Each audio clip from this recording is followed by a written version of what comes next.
Swayam Prabha. Digital India. Educated India.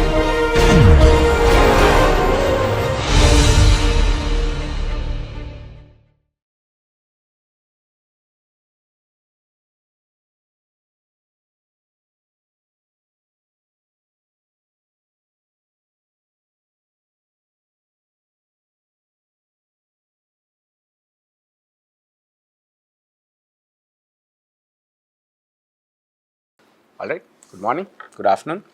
Welcome back to the series of lectures on the analysis and design of rigid pavements. We've been through 29 lectures and it's been, I think you'll agree with me, we've covered a lot of material on the way. So the entire course was divided into 4 modules. Module 1 was related to an introduction where most importantly I explained 2 things to you. Firstly, I explained the different types of rigid pavements, JPCP, JRCP, CRCP and PCP. And in there, I mentioned JRCP is very rarely used, so we're not going to discuss it. PCP is a very specialized application. It's actually better learned in structural engineering than in pavement engineering, at least as of now. JPCP is by far the most common type of rigid pavement. CRCP is not even close, it's quite far behind, but CRCP comes second in that list. So we learn primarily this course is focusing on JPCP. CRCP is very closely tracked with JPCP, which we will see not actually in today's lecture, but in tomorrow's lecture. We will actually see how at what point CRCP design diverges from JPCP design. But the two, at least at the analysis level, track very closely with each other. So we've mainly been studying those two. The second important thing I talked about in module 1 was different type of distresses. So I pointed out that when it comes to pavements, we do not expect the pavement to just collapse and shatter at some point. Instead, we expect some distresses, something that causes a decrease in the functional capacity to change over time. So what could that be? For JPCP, we talked about basically 2 major type of distresses that we are very concerned about, that is cracking and faulting. Both cracking and faulting decrease the comfort or the functional performance of the pavement. Structural performance is related to change in functional performance, but we don't directly look at structural performance. Structural performance could mean decrease in the strength of the pavement. Instead, we are interested in the development of cracking in the pavement and similarly faulting. That was for JPCP. For CRCP, we looked at another term called punch outs, and we also saw quickly on crack width also. So we saw that we are interested at the end in calculating these two. So that's what we got out of module 1. Module 2 and module 3, we learned a variety of techniques for the analysis of rigid pavements, particularly JPCP. We of course started with the classical solutions. So classical solutions are those for which you don't need any sophisticated mathematics to do them. So they are closed form solutions that were derived by some very smart people to get an analytical solution or a closed form solution under a series of assumptions. So they were basically solving the Sophie-Germain equation with a correction added for the Winkler foundation. They were solving that, starting with Westergaard and subsequently several other authors.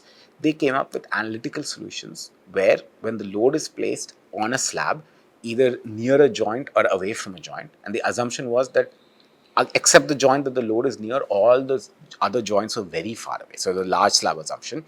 So with that assumption made and a couple of other assumptions along the way also, stresses and deflections were calculated. Those were analytical methods. Separately, we also learned Freiberg theory and Freiberg method of analysis, which was for dowels. That was also an analytical solution. Okay, we learned at the end of module 2 that there are several problems with analytical solutions. For example, as I just mentioned, this assumption of having very large slab. This can lead to significant overestimation of stresses. We don't actually have very large slab. In fact, one reason we actually make saw cuts in slabs and we make smaller slabs, I had mentioned this in module 1, is so that we can reduce the stresses in slabs. So if we are making slabs smaller, there's no reason why we should not be analyzing smaller slabs either. The problem is the analytical solutions are either difficult or are very complicated to analyze for small slabs or reasonably sized slabs. And so we went from that point onward with a bunch of other issues also, and other shortcomings with classical methods. We went in module 3 to analysis of rigid pavements using the finite element method. Now I remind you, this is not a class on finite element method. It is not possible to learn finite element method in 2 lectures. I strongly recommend, certainly those of you who have a civil engineering background and maybe also mechanical engineering, if any of you do, I strongly recommend that you do take a formal class on the finite element method. What I wanted to just tell you for the purpose of this class is, in the finite element method, we are first of all, we're getting an approximate solution. So unlike the analytical solutions of classical methods, which under a set of assumptions do not carry any errors, in the finite element method, we straight away start with the assumption that we have some errors, we are going to approximate our solution, and as the number of finite elements increases, the error should hopefully decrease and eventually go to zero. In particular, in the finite element method, we learned that we do not solve the solution everywhere. We solve in a weighted residual sense. We solve the solution at a discrete set of points, which we call nodes, and the solution anywhere else in between the nodes is approximated using some shape functions or some polynomial functions, which are completely arbitrary and up to our choice. So what happens at the end of all this, after making all these assumptions in the finite element method, is instead of trying to solve a differential equation, so Fisher-Main equation, instead of trying to solve that equation, we end up getting a series of algebraic equations that then have to be solved.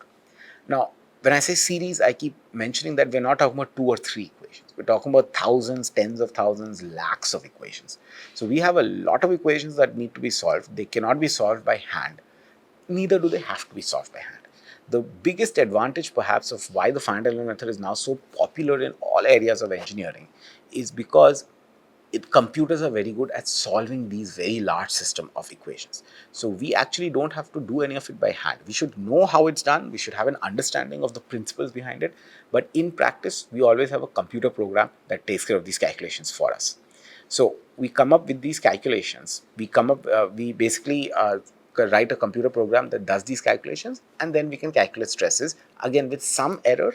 But the idea is the error will eventually become small as the number of elements increases. The last thing we talked about is one remarkable aspect of the finite element method, which really made it very, very useful, is that we could analyze dowels and slabs together at the same time. So Westergaard's theory analyzes slabs on their own. Freiberg theory analyzes dowels with the assumption of that there are slabs, but the slabs themselves are not analyzed in Freiberg theory. Freiberg theory is just for dowels and the surrounding concrete that they're embedded in. So but in the finite element method, it's possible to simultaneously analyze both dowels and the concrete slabs, because in the finite element method, all we do is we get different types of physics. So the slab is defined by a certain physics, so Fisher-Main equation or slab theory, and the dowels are defined by a different physics, beam theory. We can eventually combine both of them into one stiffness matrix and solve the combined system. Again, please go back to that lecture on dowel analysis within FEM in module 3, where I discussed how this can be done. So that's one of the remarkable things about the finite element method, and so it allows us to calculate for a very large number of possible conditions. It allows us to calculate these functions. It allows us to calculate stresses and strains. Basically, it allows us to calculate the performance of JPCP. Okay, so that was all on module 3. Module 4, which has been in for a while, and today's lecture is actually lecture number 30. So we're at the end, we'll be around 75% done through this lecture. So far, what I've been telling you in module 4 is firstly mechanistic empirical design. I explained to you what is the philosophy. So first of all, it's essentially a philosophy of doing design. It is by no means the only way to do design.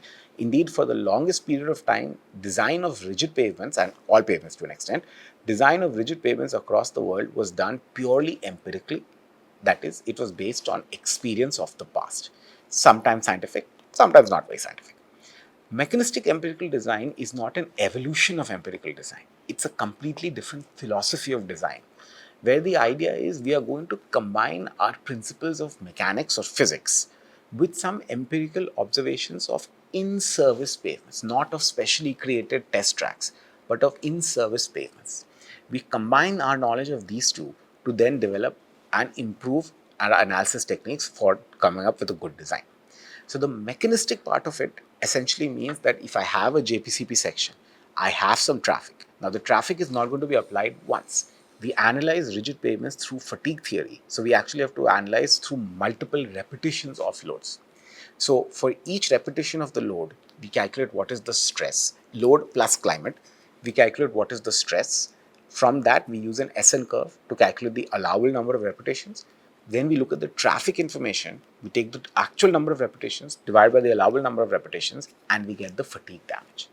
We do this summation, or we sum fatigue damage over all combinations of loads as well as climate. And in the previous lecture, I explained to you the concept of thermal linearization, where I showed you that we don't actually combine it over all traffic and all climates. We actually go through this linearization process where we probabilistically combine climate and traffic, so that we come up for each month of the analysis, we come up with a certain value of fatigue damage, which takes both climate and load into account, but probabilistically. So please go back to lecture 29 on thermal linearization, where I talked about this in greater detail. Okay, so once we do this, we sum up across all climates and all loads, we sum up the fatigue damage and we get the cumulative fatigue damage. The cumulative fatigue damage is our final mechanistic value. We cannot go beyond this value mechanistically, at least not through linear elastic mechanics. That's when the empirical part of ME design comes in. So M stands for mechanistic, E stands for empirical. The empirical part of ME design basically then converts the fatigue damage into something that we care about, namely the distresses, cracking, faulting, etc. That is done through the construction of empirical equations which relate fatigue damage to a distress, and those equations are called transfer functions. We had a whole lecture on transfer functions where I talked about what they are, how they're developed, various interesting challenges, and some aspects on their validity. So, if you want to please go back, if you want a refresher, please go back to that lecture and review our discussion on transfer functions. So, that's what mechanistic empirical design is. We use principles of mechanics to calculate stresses, strains, deflections, and eventually we bring it down to maybe a fatigue damage or something that takes the effect of repetitions of fatigue theory into account. From that we get a number. That number, which is just a mathematical number, that mathematical number is related to some distress that we are concerned about. For one trial section, we do this calculation, we do this analysis, we get some value of distress at the end of the service life. We then compare it to what is the value that we are okay with, and we'll talk about that in today's lecture. What is the threshold value that as a policy is acceptable for the agency in consideration, and then if the value of the distress is more than the acceptable value, that means our design has failed. So then we have to go back, we have to update our design. By the way, updating the design is not a very trivial process. We will have a lecture soon on design optimization. Then we'll see there's a little bit more detail into choosing a new updated design. But anyway, that issue aside, we update our design, we repeat the analysis, and we check whether our distresses are below our acceptable value. Keep doing this until that is true, and what we get is our final design. So this is the philosophy of mechanistic empirical design. In the last couple of lectures in module 4, we have been talking in particular of one realization or one implementation of mechanistic empirical design, which is the ASHTO MEPDG, or sometimes called Pavement ME. I use both synonymously. So, mechanistic empirical pavement design guide. So, this is used in the US and in North America. Variations of it are actually used in many parts of the world. You'll find a lot of literature which has shown the ability to use ASHTO Pavement ME in different parts of the world. That shows it's a pretty robust method, but it requires a fair amount of data collection in the process. So, the ASHTO ME PDG we've been talking about for a while is probably in the world today the most sophisticated implementation of an ME design philosophy for pavement engineering. There are, of course, others. Indeed, in a few lectures from now, we will talk about the Indian implementation of mechanistic empirical design in IRC 58, and we'll see notable deviations between MEPDG and ASHTO MEPDG. Anyway, moving on to finish up ASHTO MEPDG. So, I have in the previous set of lectures in module 4, we've seen a lot of details on how various aspects of mechanistic empirical design are conducted. There is a lot of overlap between these topics in ASHTO as well as in IRC 58. So, I'm giving you kind of universal ideas so far. Today's lecture and in the next lecture, we will actually go into very specific detail. How is JPCP design in particular? So, taking all the preliminaries into account, how is JPCP design done for in MEPDG? That's going to be today's lecture. Next lecture, we will actually do a separate lecture on CRCP design using MEPDG. So, I know so far I've been saying that CRCP and JPCP are very similar. I've given you a little bit of hint and at what point they deviate, but we will have a complete lecture after this one on CRCP, where we'll see all the major differences between CRCP and JPCP design, still within the framework of ASHTO MEPDG. So anyway, today's lecture, which is lecture 30, is going to be on the MEPDG design of JPCP. The objectives are as follows. I'm going to outline the general approach. I'll give you the general steps. To an extent, I've already said that, but let me now formally show the documentation of MEPDG, what it says are the formal steps. I will introduce you to an interesting concept which is called an E2K conversion. It's a little bit of it's a bit of cheating, so to say, in a way, because the E2K conversion is strictly speaking unnecessary, but it's due to limitations in our analysis models, namely ISLAB, that we have to resort to an E2K conversion in the first place. So I will introduce you to what that is, and then I'll show you how total cracking is calculated. So if you want to recall, this is the overall mechanistic empirical design procedure. So we start with some inputs. We start with a choice of materials, traffic, climate. There is also some variability that we can take into account that goes into a term called reliability. We'll talk about that a couple of lectures from now. From all of this, we choose a trial structure. Again, the trial structure is not just the thickness of the surface course. Every possible input is a trial structure. We'll talk more about that when we get to a lecture on design optimization, I think about 3 lectures from now. Okay, so we choose this trial structure. We use a mechanistic model, that's what this M stands for. We use a mechanistic model to calculate some structural response. We use an empirical model to then convert that structural response into a pavement distress that we are concerned with. Then we compare it to some failure criteria, which is actually a policy decision, not an engineering decision. If it does not pass, repeat, choose a new trial structure. If eventually it passes, that's what we call our final design. So this is the overall process for mechanistic empirical design. I will show you how exactly it works for in ASHTO ME, ASHTO Pavement ME. But before that, let me point out 2 preliminaries which are slight details that you should know. Again, so far we've been talking generally about mechanistic empirical design as a general principle. But since this lecture is going to talk very specifically about JPCP, there are 2 very specific things you need to know. First of them is on stress calculation. So I previously showed you this program called ISLAB. So in module 3, we went through quite a lot of detail in terms of how to do finite element method analysis of JPCP. And then in the last lecture in module 3, which please go back and review if you need to, in the last lecture of module 3, I showed you this program called ISLAB, which is a finite element method which implements plate theory for the Sophie-Germain equation, etc., etc. It does that and it can be used to analyze JPCP pavement. I had mentioned then a couple of times the reason I talked about ISLAB in particular is that it is the actual finite element program which is used in the rigid pavement module of ASHTO Pavement ME. I say rigid pavement module because there's also a flexible pavement module, but this class is on rigid pavements, so I'm sticking to rigid pavements. So ISLAB is actually used within MEPDG, but I had hinted at that point that it's actually not used. Instead, a neural network is used. So let me take a couple of minutes to fully enunciate that so you fully understand what the difference is. So the MEPDG JPCP design procedure is a special case of the general procedure, and a unique aspect of this procedure is the substitution of the finite element model ISLAB. So in mechanistic empirical design, we have to calculate structural response, which for JPCP today, that is essentially synonymous with the finite element method. So you would think then you would have to conduct a large number of finite element simulations. If you go back to our previous lecture on linearization, where I showed you how climate and load can be combined to calculate stresses, we saw that while we initially, if we don't do linearization, we might have to conduct about trillions of finite element simulations, which is not reasonable. We've brought it down to maybe a lakh or a couple of hundreds of thousands of simulations. That's still a lot. So a unique aspect of the procedure in MEPDG is that the finite element model ISLAB is not actually used. Instead, a very carefully developed artificial neural network is used instead.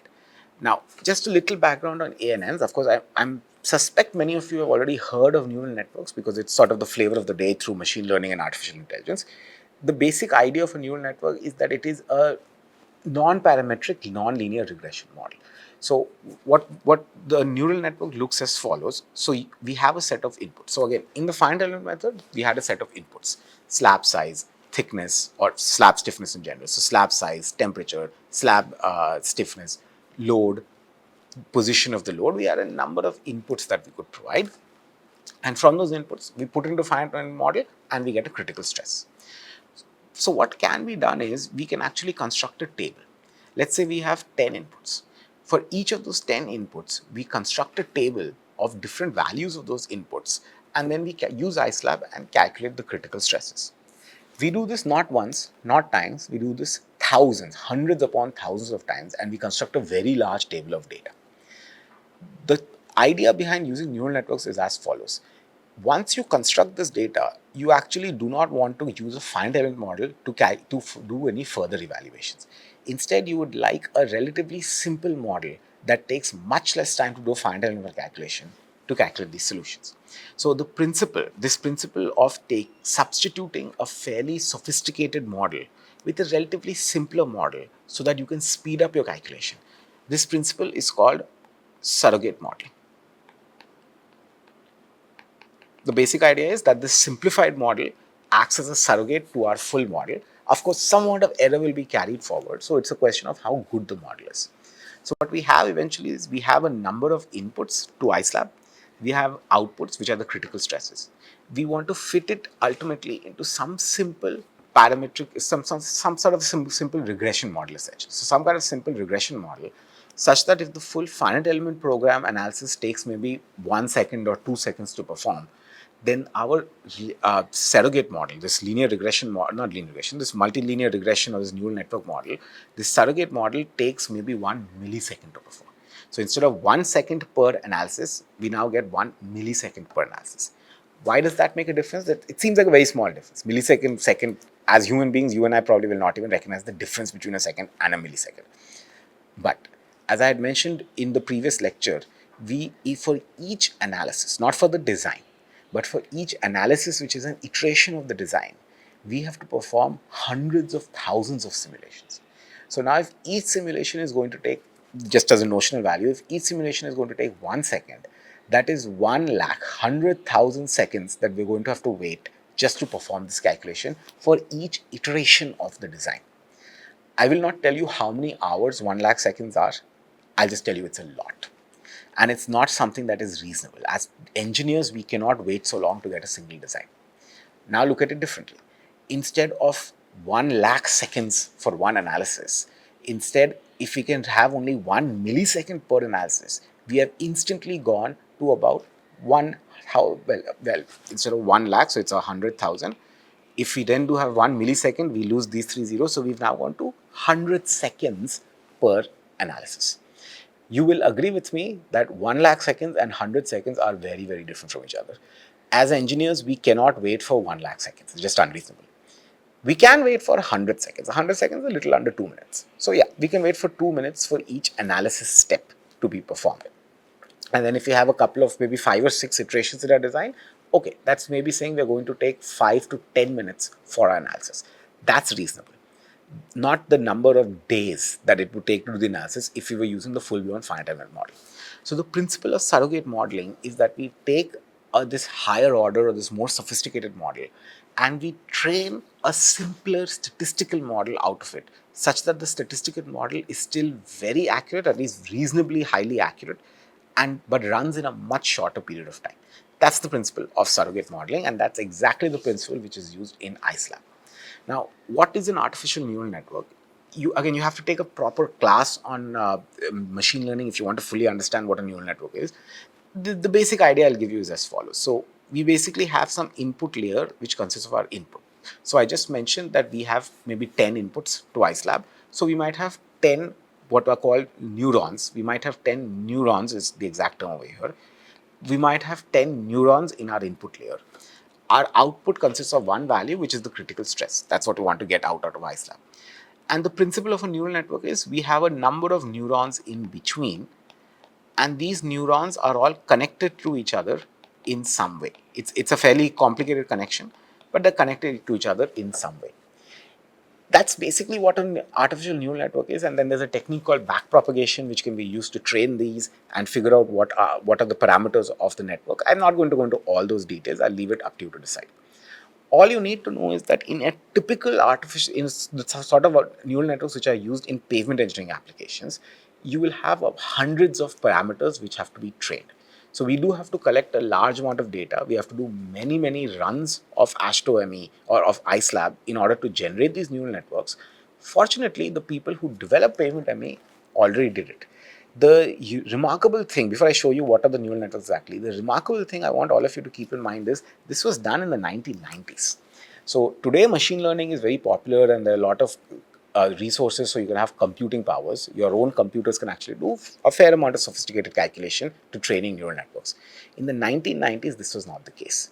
This was absolute cutting edge work when it was done in the 1990s. So you just want to appreciate for a moment that when the people who made MEPDG, when they realized that they have this problem, that it's taking too long to run the analysis, they actually chose a very, very difficult way out, which was to develop and train a neural network, which was very difficult to do in the 90s.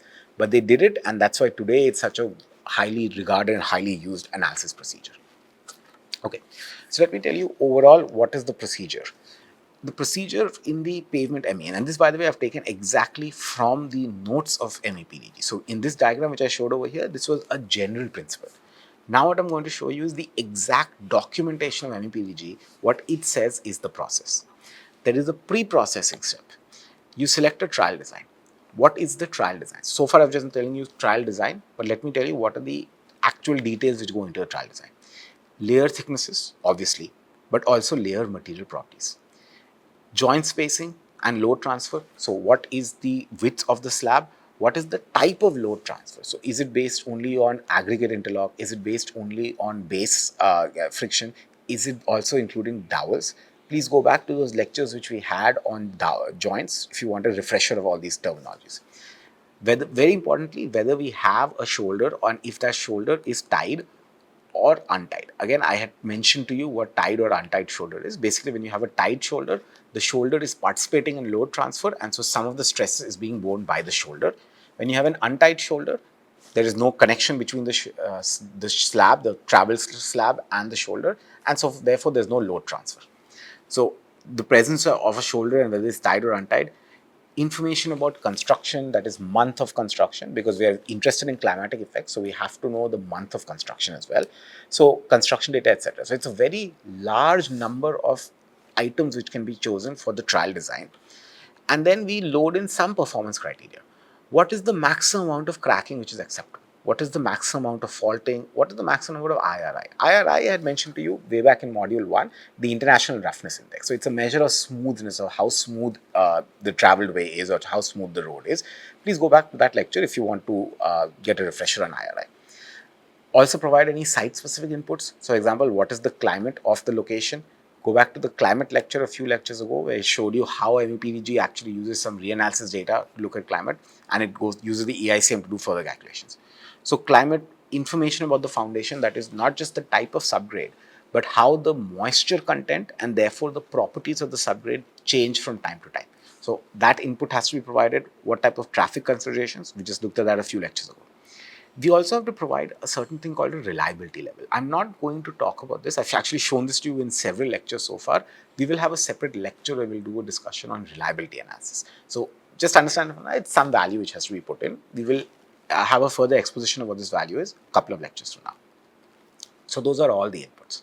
Once all those inputs are provided by the user, then in this box shown over here, this is the main part of the analysis which is actually performed. The analysis is as follows. First of all, a separate analysis is done for 3 types of distresses: top-down cracking, bottom-up cracking, and faulting. If you go back to the previous lecture on linearization, I had mentioned there also to you that everything is done separately. So top-down cracking, we do a separate analysis, which was on linearization. We do a separate analysis for bottom-up. I didn't mention faulting to you. I'll talk a little bit about it today. But for faulting, also we do a completely separate type of analysis by itself. So the analysis immediately splits into 3 parallel parts. Not that they run in parallel, but 3 completely independent parts: top-down cracking, bottom-up cracking, and faulting. The process within these is pretty much what you would expect. Calculate stresses, calculate damage. So we calculate the stresses using a neural network. You calculate fatigue damage, so that takes the fatigue theory into account, and then predict top-down cracking. That's basically using our transfer function, which I had introduced to you several lectures ago. Okay. Similarly, steps for bottom cracking: stress, damage, predict bottom-up cracking. Faulting, it's a little bit more complicated. I had discussed faulting when we went to our lecture on transfer functions. You want to go back there. I discussed that faulting is basically based on differential energy of deflection. So there we actually want to calculate the deflections. we calculate the incremental faulting, and then we calculate cumulative faulting over time. So please go back to that lecture on transfer functions if you want some more details. But basically, everything we discussed is built into this. Now, interestingly, what also happens is, and we'll talk briefly about this today, we do separate analysis for top-down cracking and bottom-up cracking. But at the end of the day, we want to know total cracking. That's basically for historical reasons. The way we do our surveys for pavements, the way we understand pavement performance, we understand there are two mechanisms of cracking, but we are actually interested in what is the total amount of cracking. So we have combine our top-down and bottom-up cracking into the total percentage of slabs cracked. That's a performance metric. We also take faulting, and the total percent of slabs cracks, combine it along with something called spalling into calculating the IRI, which is the International Roughness Index. So we get the total percent of slabs cracked, we get the faulting, those are calculated properly using mechanistic empirical principles. IRI is the sort of, it's not a made up number, but it's a composite distress which comes together from these individual distresses as well as a couple of other calculations. So these are brought together, and the final output of this analysis step is we get for the given trial structure, for all the given inputs which I showed on this slide, for all the given inputs, we get the total amount of slabs cracked, we get the total amount of faulting or the average amount of faulting, and we get the International Roughness Index. These are the three values which come out. Then the next step is take these values and check the predicted performance level. So the predicted value of these at the end of the service life against at a particular reliability level. Again, we'll talk about reliability a little later, so just ignore this for now. Check whether against some kind of design criteria at the reliability level. Are the requirements of the design criteria satisfied? If no, then you have to, this line basically connects back to the previous slide. If no, start again, create a new trial design, which itself is not very easy. We'll talk about that in a lecture later. Create a new trial design, repeat this entire process and keep repeating it until the requirements are satisfied, in which case the design is complete.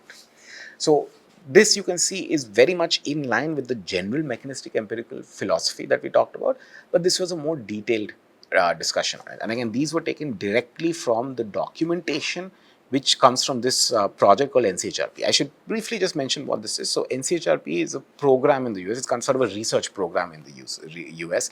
This is called the National Cooperative Highway, so NCH Research Program. So the National Cooperative Highway Research Program, NCHRP, they actually the ones who sponsored a lot of the research that went behind Astro Pavement ME, and hence the documentation comes from there. So report 137A, this is actually freely available on TATED. If you just, on our search engine, if you just type NCHRP 1-37A, look for it, you'll find a download link. It's a pretty hefty download. The documentation is very extensive and very large. It's thousands of pages. I've fortunately done a lot of the reading for you, so I'll give you the salient points. But if you want to understand this process on your own, you could feel free to download the documentation and read it. It's quite fascinating. It's a very, very interesting document.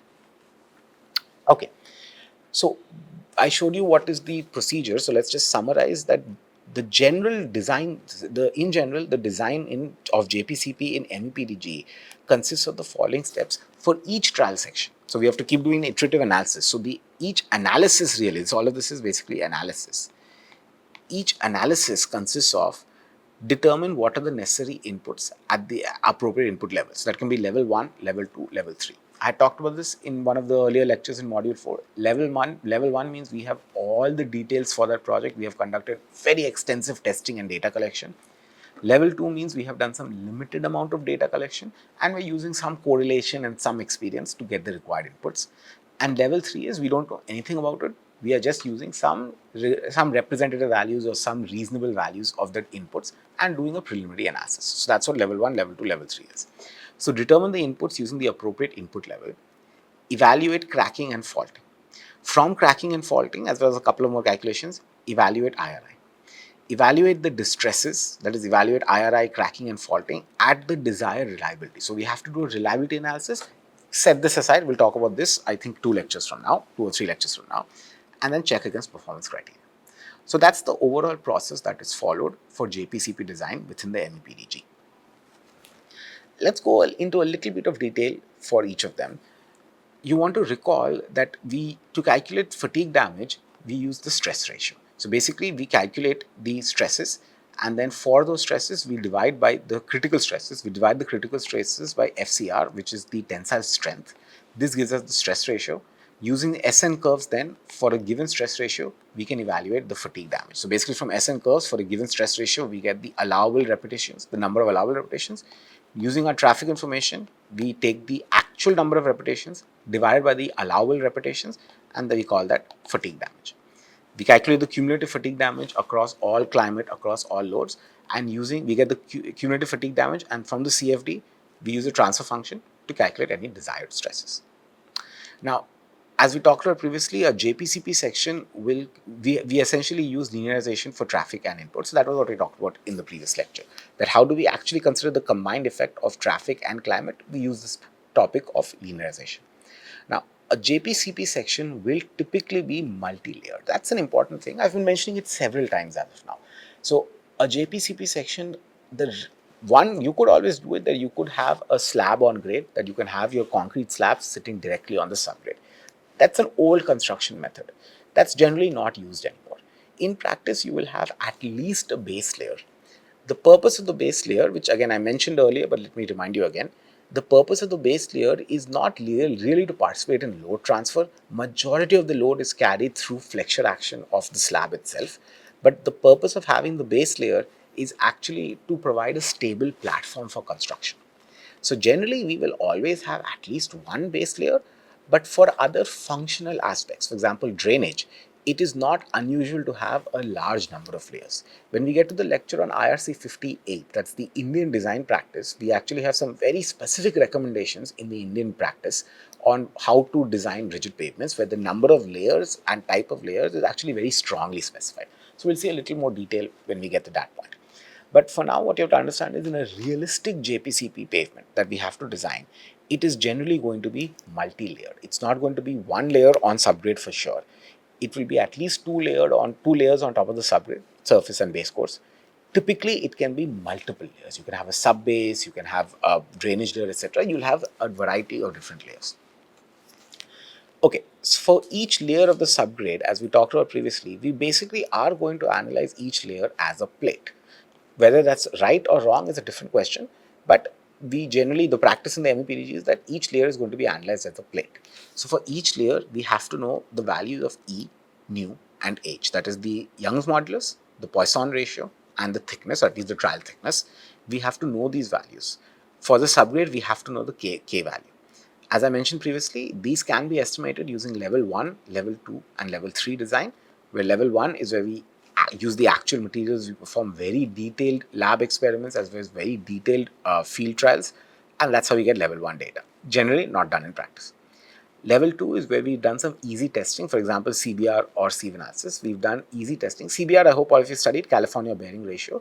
We'll have a little more discussion on this when we get to the Indian Code of Practice, IRC 58. So I'll set this aside for now. So we do some CBR or sieve analysis, some relatively simple lab tests, or maybe something like an SPTN test, some relatively simple field test, and we correlate those properties. That's level 2. Not unusual to perform this. Level 3, for a preliminary design, we always use level 3. You just use some typical default values.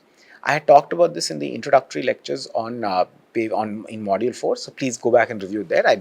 We don't really have time for me to discuss all of this again.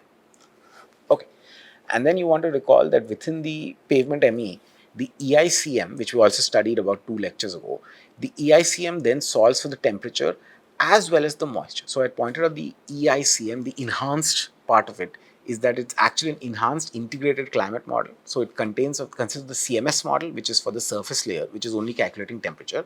It's not for surface layer, it's also for any paved layers or any stabilized layers. For the aggregate layers, it uses the CMS model, but then it also uses something called the ID model, the infiltration drainage model, which is based on the theory of Philip and de Vries. So we talked about that in the lecture on EICM. Please go back and review that lecture. And then there's a third model, which is the Searle model.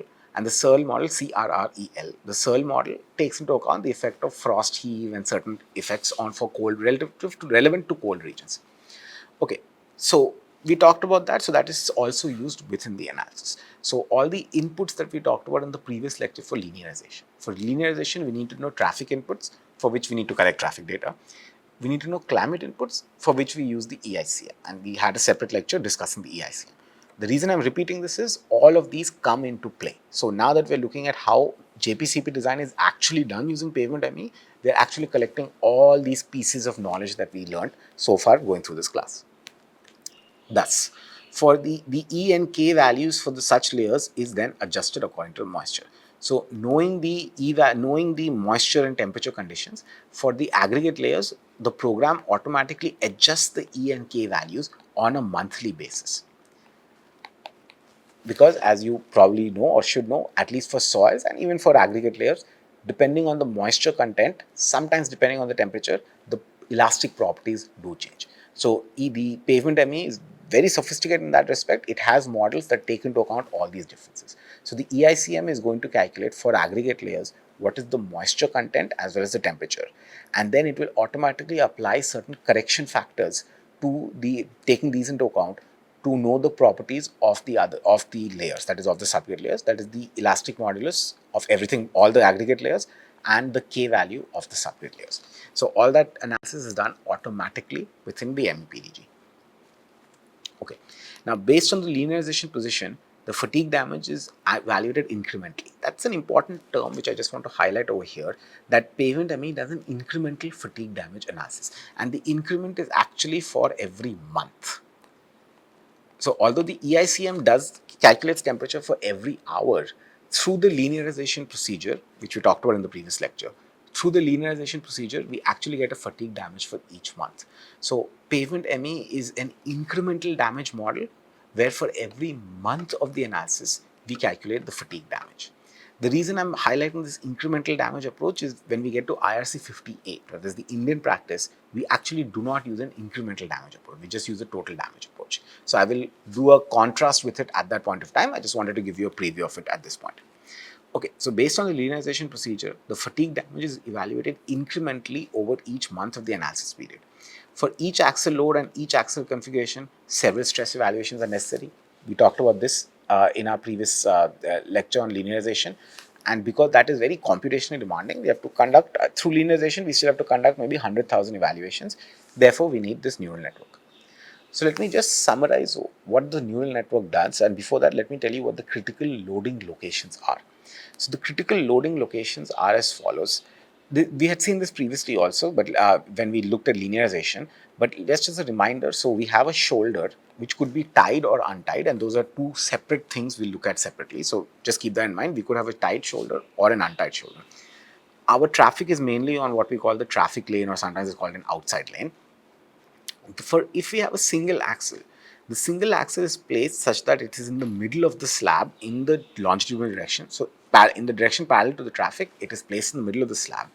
It is placed at a distance of 525 mm from the location of the slab. This was when we are considering linearization, but it is basically placed at some location, not a very small location, but not a very large location either. It's placed at some location from this longitudinal edge, and that gives us our critical location on the longitudinal edge. If we have that, so that's one condition. That's basically when we have bottom up cracking. When we have top down cracking, however, we saw that our critical condition actually consists of a single axle. It consists of a tandem axle as well, and they are placed, as I showed over here, that the single axle is placed on one of the transverse edges. The tandem axle is placed in the middle of the transverse edges. That is, you have one axle in the tandem axle group which is on one side of the edge, one which is on the other side of the edge, which is on the other slab. That configuration then creates the critical load location, where I've pointed over here, in the middle of the longitudinal edge. That's why this particular configuration is actually chosen. For faulting, so those two figures I showed you, I also showed you previously for linearization. For faulting, we do one additional calculation. This is the critical position for faulting. So faulting, again, we are not interested in stress, we're actually interested in deflection. So our question is, where will we have maximum deflections? You may go back to our Westergaard theory lecture. That's quite a long time ago. But you may want to go to our Westergaard theory lectures. I had pointed out there that the edge loading condition is actually the critical condition for stresses. What I didn't point out is that the corner loading is actually the critical condition when we're considered about deflection. And in faulting, we are primarily concerned with deflection, not with stresses. So in this case, we actually place our load as follows, that we put a tandem axle such that one part of the tandem axle is placed exactly at the corner of the slab. and the critical location therefore is exactly at this corner. So this is the differential deflection across the joints. So these are the evaluation of the stresses. These are the critical locations where we evaluate the distresses. Based on this knowledge, now that we know where the loads have to be placed, of course the magnitude of the load, it depends completely on the axial load spectrum. But once we know where the load has been placed, we now have to calculate the stresses. As I pointed out earlier in today's lecture, iSlab is not actually directly used. Instead, neural networks are developed because they are several orders of magnitude faster than iSlab itself. So these neural networks are developed, and within MEPDG, there are actually 4 neural networks. The 4 neural networks are labeled as follows: NNA1, NNA2, NNB1, NNB2. I'll show you some figures of what they are to be specific, but let me just tell you briefly what is the difference. So NNA and NNB are 2 sets. NNA basically is for a single slab.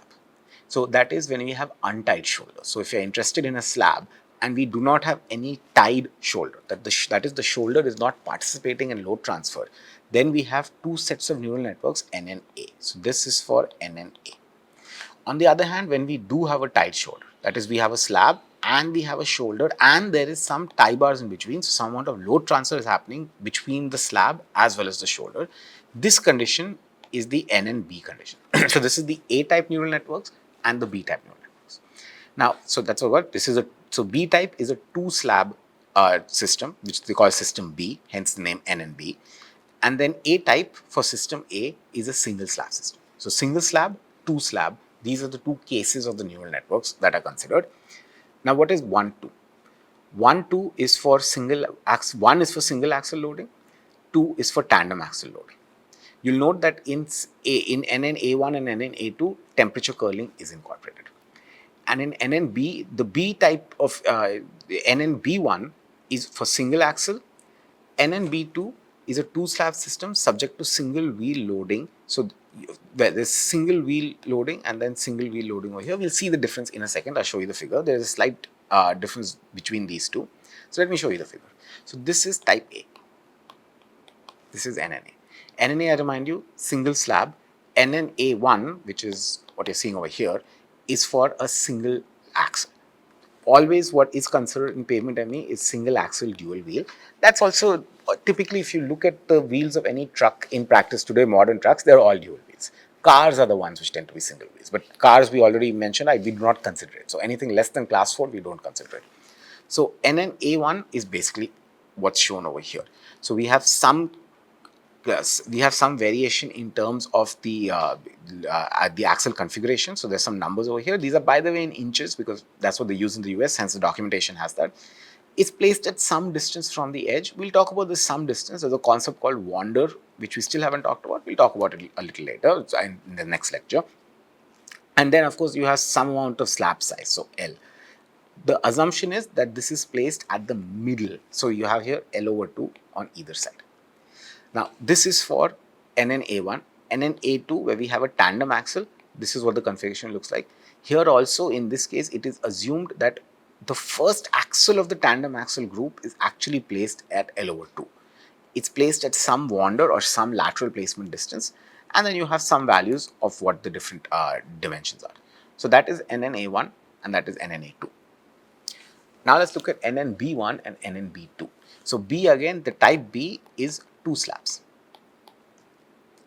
Right? So type B is for 2 slabs, and the difference between them was what you saw over here is both of them are for single axis. But the difference between them is the configuration of those axles is different. So in one case, you have an axle which is basically like this. So an axle which is largely moving in the transverse direction. And then you have another case where you have an axle which is not in the transverse direction. Basically, you have an axle which is parallel to the longitudinal direction. What this is doing is taking into account different axle configurations. I'll explain what do we do out of these in a second. So that's basically what NNB1 and NNB2 is. So both of them are for single axles. Unlike A1 and A2, which were meant for single axle and tandem axle respectively, B1 and B2 are both for single axles, but the configuration of those single axles are substantially different. And of course, you do have a shoulder, a tied shoulder in all cases. Okay, so that's basically what these two are. How do we use these? Well, you may argue, but this is not taking the entirety of our configurations into account. We can have more complicated configurations of traffic. And furthermore, as I pointed out here, the A types neural networks do take temperature curling into account, the B types do not take temperature curling into account. What happens in practice is, for a realistic analysis where you have different types of traffic configurations, where you also have you have to take temperature curling into account, what happens in the analysis is in practice the analysis is done for both the type A and type B neural networks, and the results are combined using a principle which I'm sure all of you have heard about, called superposition. So, for example, we might use A-type neural network to calculate the effect of curling. We might use B-type neural network to calculate the effect of the shoulder without any curling. And then we combine the stresses from these two. We sum up the stresses from these two to take the effect of shoulder and curling into account. So it's not that for one particular configuration we will only use A1, A2 or B1, B2. Generally, we'll use a combination of them, and then we'll use the principle of superposition to calculate whatever the critical stress for whatever case that we are particularly concerned with. So it's a little bit more complicated than running IceLab directly. You may ask, what was the reason for doing this? Why couldn't we just generate more neural networks? Indeed, if you look at a lot of literature published today, authors seem to prefer to just generate more neural networks for individual cases than try to use this superposition to reduce the number of neural networks. The answer, of course, comes from the fact that these neural networks were developed in 1999. So back then, computationally, it was very difficult to be able to develop these neural networks. Not only did they have to, well, already they made a choice to develop a neural network, which is a very bold choice to make in the 1990s. There, if they wanted to develop a large number of neural networks, it would have been computationally too restrictive to do. It would have been too expensive, too time consuming, and too complicated to do. That's why they came up with these limited sets of neural networks and used superposition to combine the effects of these to model a realistic case. So again, you want to appreciate the sort of difficulties they had when they were developing these back in the 1990s when this project was going on. So a lot of these, I wouldn't say simplifications, a lot of these assumptions and these techniques were used, not even assumptions, a lot of these techniques were used to reduce the number of computations and the number of models that had to be developed. Many of them don't apply today anymore, but nonetheless, Pavement ME still uses them at its core. By the way, the data for all of these is of course coming from IceLab. Now, here is one important distinction. A limitation of IceLab, not a limitation of layer of the finite element method, but a limitation of IceLab as it was when it was used for Pavement ME, is that it can analyze a maximum of 3 layers. That is, it can, and that includes the subgrade. So basically, IceLab has only 2 types of cases that it can run at the point when it was developed: slab on grade and slab on base on grade. That's it. It can only analyze these 2 layers. Whereas a JPCP can consist of many more layers than that. As we just talked about, you could easily have at least one subbase. You could also have a drainage layer. It's not unusual for a JPCP to have 4 to 5 layers. We'll talk about that when we get to the lecture on IS 58. So given that IceLab can only calculate for 2 layers, but our the actual pavements have much more than 2 layers, we need to find some way of having an equivalent system. By the way, this limitation on number of layers, I had mentioned there is a relatively new program called PITSLab, which I have also been involved in developing. One of the things we did in PITSLab is to overcome this particular thing, this particular limitation. So in PITSLab, you can have a large number of layers. It is still very computationally efficient because the equivalent layer concept is used. But in IceLab, as it was developed in the 90s for Pavement ME, that option didn't exist. So what did they do instead? So basically, if this is the realistic pavement, that is, you have a large number of layers, it has to be converted to slab on top of a base course on top of a subgrade. This base, so the slab properties stay the same. This EC is the same as this one. The base course properties also stay the same, this E base. These layers, anything which is below the base course, including the subgrade, have to be combined into a Winkler foundation. And the Winkler foundation is characterized by some effective K value. So this effective or fictitious or equivalent Winkler foundation, we have to calculate an effective K value. This conversion step of taking these layers below the base layer, taking their elastic properties and converting it to an equivalent K value is called the E to K conversion step. It is a very fundamental step. It actually is fairly time consuming, and running Pavement ME actually takes quite some time. It is a fairly time consuming step. Nonetheless, it is a necessary step given the limitations of iSlab at the time when this was developed. So the conversion of it is, it's a little bit ad hoc, it's quite random. The conversion is as follows. Basically, this pavement that we saw previously, a load of 40 kilonewtons. Why 40? Why not 80? There's no reason. That's just how it was done. A load of 40 kilonewton is applied on the JPCP, but it is simulated using layered elastic analysis. Layered elastic analysis is actually what flexible pavement design is used. So this can get very confusing. We are using a concept from flexible pavements in rigid pavements. It's very ad hoc and fairly confusing, but just bear with me. So basically, we assume we use layered elastic analysis to place a load of 40 kilonewton, and then we calculate the deflection basin. If you recall, if you've taken a class on flexible pavements, the distinction between layered elastic analysis and plate theory is that in plate theory we have joints. In layered elastic analysis, we do not have joints. So in this case, we are assuming we are ignoring the effect of joints in this case. We are then placing this 40 kilonewton load on this total system, and we are getting the deflection basin at the surface. So these are individual deflections. The same load is then simulated in iSlab. For this 3-layer system, we place a load at the edge. And the same load is simulated in iSlab with the first 2 layers being identical. So these 2 layers are identical. And this K value is adjusted iteratively until the deflection basin matches between the two. So the deflection basin as calculated using layered elastic analysis is matched with the deflection basin calculated using iSlab, such that the K value is a guess value. It's the equivalent value that we want to calculate. So for each month of the analysis, the 2 deflection basins are calculated. Deflection basins from layered elastic analysis of the actual system and from the finite element analysis or the slab theory analysis of the 3-layered system. They are compared, the error is calculated, and the error is minimized by adjusting the K value. So you keep updating the K value, you minimize the error, and the final value is called the dynamic or the effective K value. This is done for each month of the analysis. So this step is what's called the E to K conversion step.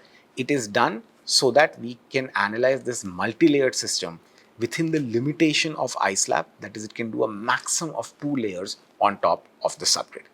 Modern tools like PitSlab have overcome these, but nonetheless, this is still used in Pavement ME. That's why I'm pointing this out. Okay. Finally, the last step is to calculate fatigue cracking. So once we've done all these and Pavement ME has then calculated fatigue damage, fatigue cracking is calculated separately for top down and bottom up using this function. You've seen this function before. This is the transfer function which we talked about in that lecture. Please go back to that lecture if you want a refresher on this. Other forms of the transfer functions, other calibrations also exist. I'm just giving you what the Pavement ME documentation has. And this is basically what that transfer function looks like. One thing which we pointed out then, which I want to point out again, and it will become relevant when we get to the class on reliability, at a fatigue damage of 1, we actually have in this transfer function, the percentage of slabs cracked is 50%. So fatigue damage of 1 does not mean every slab is cracked. In this particular analysis, it means 50% of the slabs have cracked. Why is that significant? We'll see when we get to the lecture on reliability. One last point, this will be the last slide. So one last point, realistically, some slabs will have bottom-up cracking, some slabs will have top-down cracking, and some will have both. Remember, the slab, whether it has top-down or bottom-up cracking depends on its shape, whether it's shaped like this or it's shaped like this, but that changes during the day. It's a transient shape that it wants to take. So the same slab will accumulate damage at the top surface, it will accumulate damage at the bottom surface. So the same slab will have cracking which is bottom-up, top-down, and both.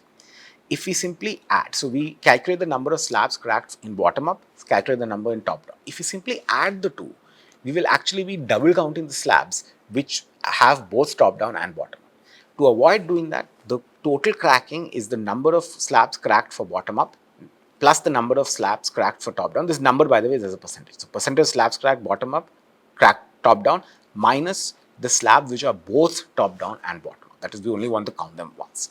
So this is the formula which is used to calculate the total cracking. So we do separately fatigue, top-down cracking, bottom-up cracking, and using this formula, we get total cracking. Okay, so that is the overall procedure. We went through quite a lot of details to see how MEPDG does these calculations. In that, the E to K calculation is actually a relatively interesting thing. it is not necessary, strictly speaking, anymore given today's computational power, but it still exists within the MEPDG. That was all on JPCP design using MEPDG. As promised, in the next lecture, we will go to CRCP design, where we will finally, after quite a long time, see how CRCP design varies from JPCP design and what are the special things that we have to take into account for CRCP. So we'll talk about that in the next lecture. Thank you.